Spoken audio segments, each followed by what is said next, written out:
आज के इस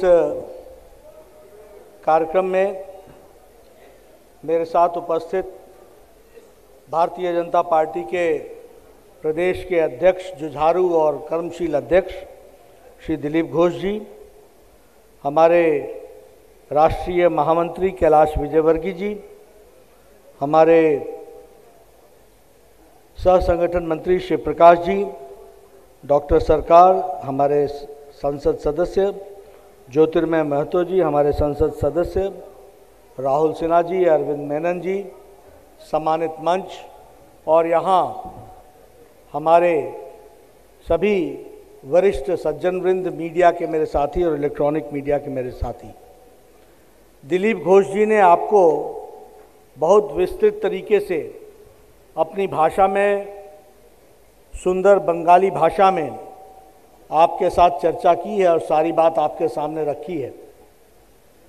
मैं निश्चित रूप से ये महसूस करता हूँ जब मैं यहाँ आया हूँ कि बंगाल जो अपनी संस्कृति के लिए जाना जाता है, जो संस्कार के लिए जाना जाता है, जो अपनी मीठी भाषा के लिए जाना जाता है, जो बंगाली लिटरेचर उसके लिए जाना जाता है, ऐसे बंगाल पर जिस तरीके से ममता जी की अराजकता वाली सरकार है और अराजकता के साथ साथ असहिष्णु इनटॉलरेंट सरकार है, उसकी तस्वीर हमको आज देखने को मिली है। यह बताता है कि ममता जी जो रिच कल्चर है बंगाल का, उस उत्कृष्ट संस्कार और संस्कृति की न परवाह करते हुए राजनीतिक असहिष्णुता, इनटॉलरेंस के साथ कार्य कर रही हैं। ऐसे में यह सोचना कि कुछ इस इलाके का विकास होगा, यह संभव नहीं है।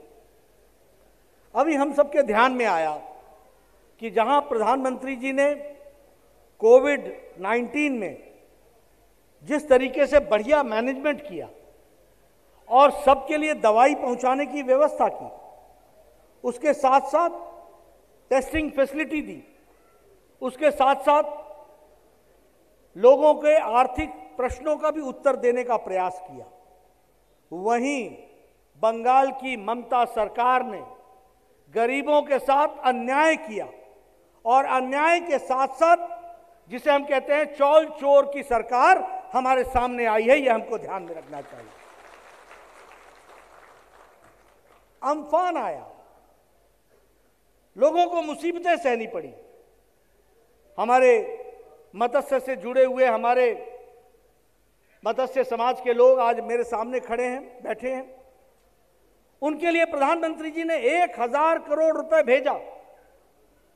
12,000 करोड़ रुपए अलग से भेजने की बात कही, लेकिन हमारी ममता जी ने भ्रष्टाचार में ऊपर से नीचे तक जो संलिप्तता दिखाई है कि हाई कोर्ट को कहना पड़ा कि जो 1000 करोड़ रुपए प्रधानमंत्री जी ने भेजे थे उसका कोई लेखा जोखा नहीं है, इसलिए सीएजी इसका लेखा जोखा करे। और इसके खिलाफ ममता जी सुप्रीम कोर्ट में गई।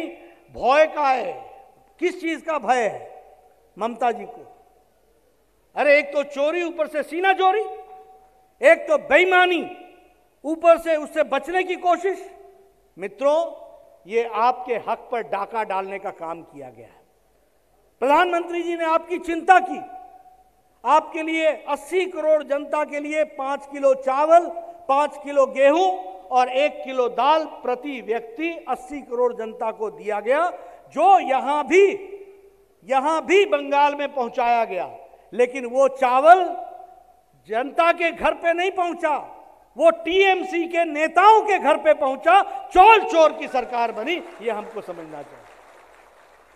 उसी तरीके से त्रिपाल चोर, चौल चोर, त्रिपाल चोर। त्रिपाल भी लोगों को नहीं मिला। जो कंपनसेशन की बात प्रधानमंत्री जी ने कही थी वो आप तक पहुंची नहीं। हमारे मछुआरे भाई, मत्स्य विभाग से जुड़े हुए, समाज से जुड़े हुए लोग हैं, बताइए कि आपके नौकाओं को जो मरम्मत के लिए पैसे मिल रहे थे वो आपको मिले क्या? जो मोदी जी ने भेजा था वो मिला क्या? जो आपके लिए जाला, जो नए नए जाला देने के लिए प्रधानमंत्री जी ने पैसा भेजा था वो आपको मिला क्या? वो जो आपके मकान बर्बाद हुए थे, खराब हुए थे अम्फान में, उसके रख रखाव के लिए आपको मोदी जी ने पैसा भेजा था वो आपको मिला क्या? मित्रों, यह ममता जी की सरकार भ्रष्टाचार आकंठ ऊपर से नीचे तक डूबी हुई है। और जब हाई कोर्ट बोलता है कि हिसाब दो, तो सुप्रीम कोर्ट से जाकर के स्टे लेने की कोशिश करती है। यह ममता जी का चरित्र है, यह ममता जी की सरकार का चरित्र है। इसलिए और न्याय और न्याय, अब नहीं सहेंगे अन्याय, अब न्याय चाहिए। इसलिए डायमंड हार्बर में भी अब कमल खिलेगा और कमल को आगे बढ़ाना है, इस बात के लिए काम करने की जरूरत है।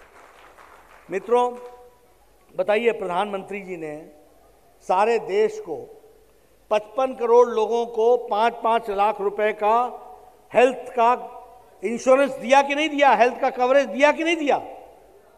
और बंगाल में 4 करोड़ लोगों को, 4 करोड़ 66 लाख लोगों को यह सुविधा मिलनी थी, लेकिन ममता जी ने गरीब लोगों को यह सुविधा नहीं देने दी है, नहीं लेने दी है। आप अप्रैल महीने में ममता जी को आराम करने भेजो, कमल का निशान जिताओ, हम आपको आयुष्मान भारत में ये हेल्थ कवरेज देंगे।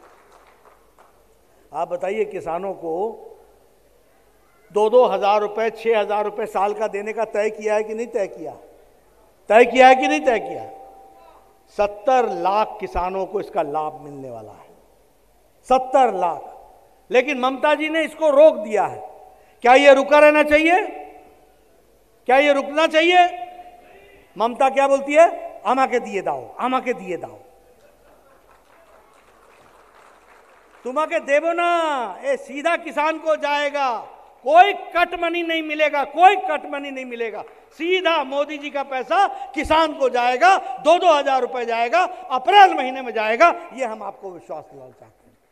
करना है कि नहीं करना है? बताओ, करना है? कमल खिलाना है कि नहीं खिलाना है? मेरे मित्रों, आपके साथ जितना अन्याय हो रहा है, यहां कोई प्रशासन नाम की चीज नहीं है। आप बताओ, हर चीज में भ्रष्टाचार है कि नहीं है?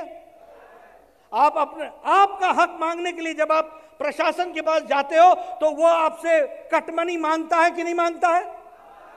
और ममता बोलती है कि नहीं बोलती है? 75% आमाके दिए दाओ, शेष आपन बांटे दिए जाओ। बोलती है कि नहीं बोलती है? 75% पार्टी को दे दो, बाकी आपस में बांट लो। हाँ या ना? मैं गलत बोल रहा हूं क्या? ऐसी सरकार को रखना है क्या?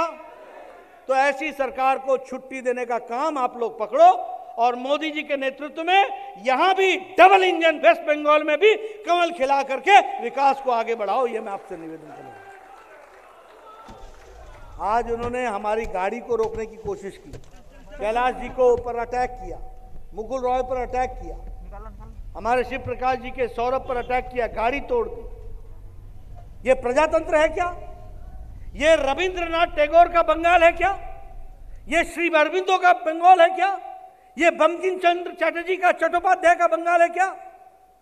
मित्रों, यह हमको ध्यान में रखना है कि ममता का बंगाल चोलवे ना, रविंद्रनाथ टैगोर गुरुदेव का बंगाल बना के रहेंगे। इस बात को हमको आगे बढ़ाना है। इसलिए मित्रों, आपसे मैं निवेदन करना चाहता हूं, आप सब लोग पूरी ताकत से, और मैं भारतीय जनता पार्टी के राष्ट्रीय अध्यक्ष के तरीके से इस जिम्मेवारी के साथ बताना चाहता हूं कि कोई भी पार्टी को यह अधिकार है कि वो अपनी जनसभा भी करे, सभा भी करे, अपना विचार भी पहुंचाए, और मैं एक एक विधानसभा में अपने विचार को पहुंचाने के लिए जाऊंगा, कार्यकर्ता के साथ जाऊंगा। ये हमको समझना चाहिए। इसलिए मित्रों, हम सब लोग प्रजातंत्र की रक्षा के लिए आगे बढ़ें।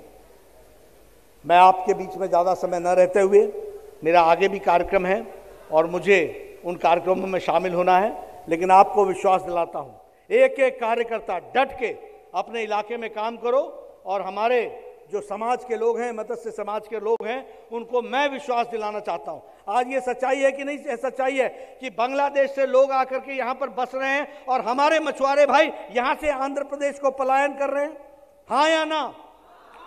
अब ये नहीं होने देंगे, कोई बाहर से आएगा नहीं और हमारा बंगाल का मत्स्य से जुड़ा हुआ व्यक्ति, मछुआरा भाई यही रहेगा, इज्जत के साथ रहेगा, शान के साथ रहेगा, ये मैं आपको बताना चाहता हूं। इन सारी बातों को ध्यान में रखते हुए आपसे मैं निवेदन करने आया हूं, आप सब लोग पूरी ताकत से लिखिए। हमारे दिलीप दा और बाकी सब लोग पूरी ताकत से लगे हुए हैं। पार्टी को विजयश्री बनाना है और आपका आशीर्वाद लेने के लिए मैं फिर आऊँगा, बारंबार आऊँगा और आपका आशीर्वाद लूँगा। बहुत बहुत धन्यवाद।